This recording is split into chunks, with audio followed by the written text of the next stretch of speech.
my name is Karen Michelle, and thank you for clicking on my video. So this video is going to be very short, but there's a lot of information packed into this video. There's also spoilers ahead, so if you're not 100% caught up on the 100, aka you have not seen the season finale, which aired last night, so I suggest you not to continue if you don't want to be spoiled. But the point of this video is to help you understand all the information uncovered about the Eligius Corporation.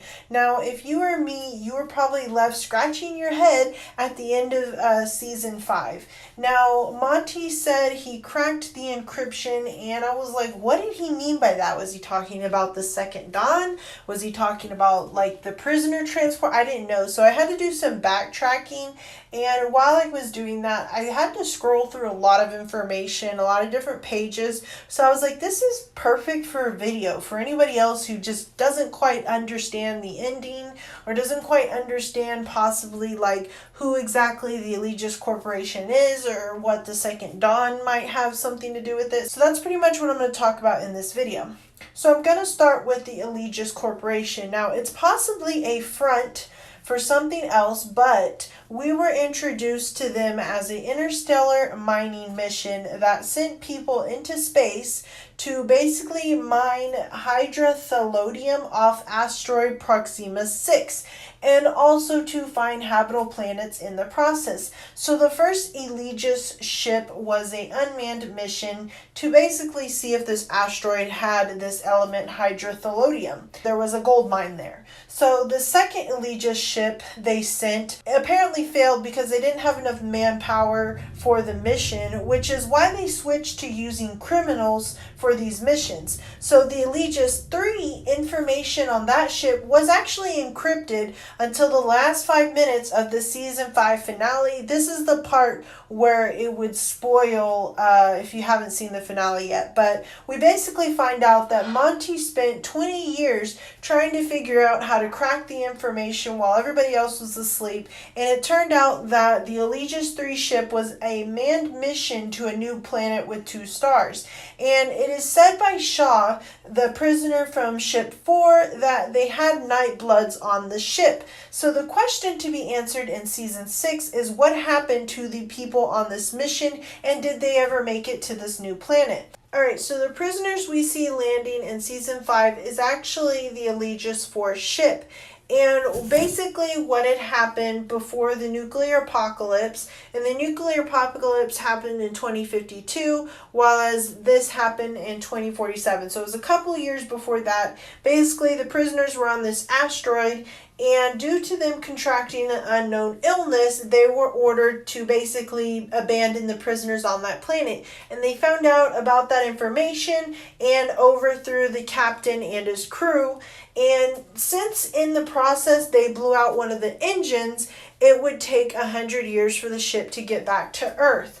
And so they went into cryosleep. Now, the original captain tried to disable the cryosleep pods. However, he was unable to. So as far as the illness goes, we see a little bit about the illness briefly in season 5, but I didn't really look into it too much to see if they still have it or what's going on there. But basically, when we see them landing in season 5, that's pretty much around the time that they woke up, and they're pretty much finding out Earth is gone, except for that little valley as well. So far, that's all we really know about the Eligius Corporation. But let's get into what ties this all together. Alright, so the first commander, Becca Primheta, was originally a scientist that created the AI Ally that ends up destroying the world in 2052.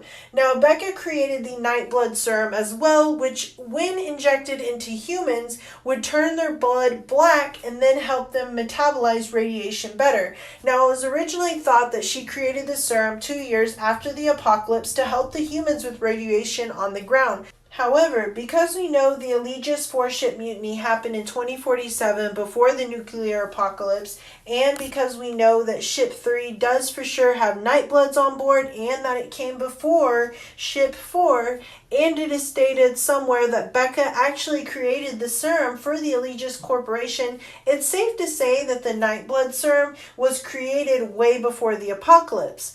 So I think when we watch this scene where it shows her with her briefcase full of serum and she's basically saying that she's going to save the human race and she's injecting it into herself, I think she already knows that it's going to protect her against radiation, because when we originally saw this scene, we immediately thought, oh, is she trying this on herself? Like, what's going on? Does she know that she's going to be safe from the radiation? However, when you go back and watch that scene after finding out all the information you know now, it almost seems like she's confident that it's going to work, and she's specifically going down there to help humans because she knows that this serum is gonna work. However, we find out that after she goes down to Earth, after her lab was blown up in space in 2054, we find out that she was burned at the stake by the Second Dawn cult. And a brief recap of what the Second Dawn cult is if you remember a couple seasons back, Jaha was on a search for this cult's bunker. They basically created